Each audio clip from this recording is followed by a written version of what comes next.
Welcome back to my channel.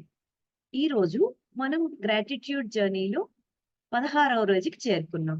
So, ఈరోజు మనం gratitude తెలియజేయబోతుంది మన పెంపుడు జంతువులు.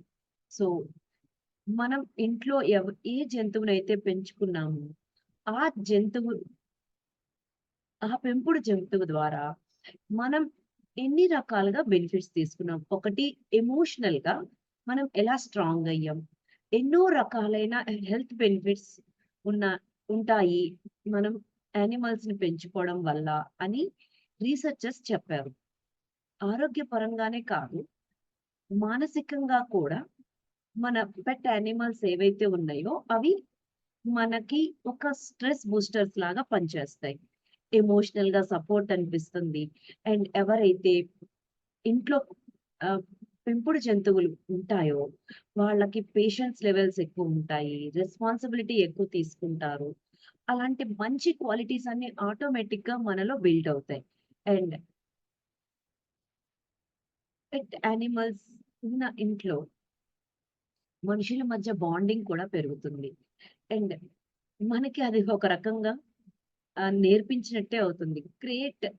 ఆహ్, it's a great emotional support అన్నమాట. మనకి ఎంటర్‌టైన్‌మెంట్ కూడా ఎన్నో సార్లు ఫీల్ అవుతాం. మన యానిమల్స్‌ని మనం ఒక నాన్ జడ్జిమెంటల్ కంపానియన్‌షిప్‌గా చెప్పుకోవచ్చు. ఎందుకంటే అవి మనల్ని జడ్జ్ చేయవు. అండ్ అన్‌కండిషనల్ లవ్ చూపిస్తాయి. అండ్ వాళ్ ఆ యానిమల్స్‌తో మనకున్న bonding, strengthening and emotional support ఏదైనా మనం యానిమల్‌తో షేర్ చేసుకోగలుగుతాం. లోన్లీ ఫీలింగ్ ఉండదు. అండ్ అవి చాలా పేషెన్స్‌గా వింటాయి కూడా. మనల్ని అర్థం చేసుకుంటాయి కూడా. మన ఎమోషన్స్‌ని, ఫీలింగ్స్‌ని కూడా అర్థం చేసుకుంటాయి. ఇవన్నీ నేను చెప్పాల్సిన అవసరం లేదు. ఎవరి ఇంట్లో అయితే పెట్స్ ఉన్నాయో వాళ్ళందరికీ తెలుస్తుంది. వాళ్ళకి మన భాష తెలియకపోయినా మనల్ని బాగా అర్థం చేసుకునేవి మనుషుల కంటే కూడా మన పెట్ యానిమల్స్. అందుకనే ఈరోజు మనం మన పెట్ యానిమల్స్ కోసం, మన ఇంట్లో ఉండే పెంపుడు జంతువుల కోసం గ్రాటిట్యూడ్ రాయబోతున్నాం.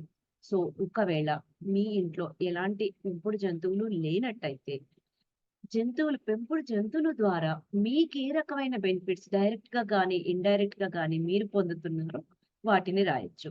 మీ ఇంట్లో లేకపోయినా కూడా మనం ఆహ్, ఆవు నుంచి పాలు, పాలు నుంచి పెరుగు, పెరుగు నుంచి నెయ్య ఇవన్నీ వాడుతూ ఉంటాము.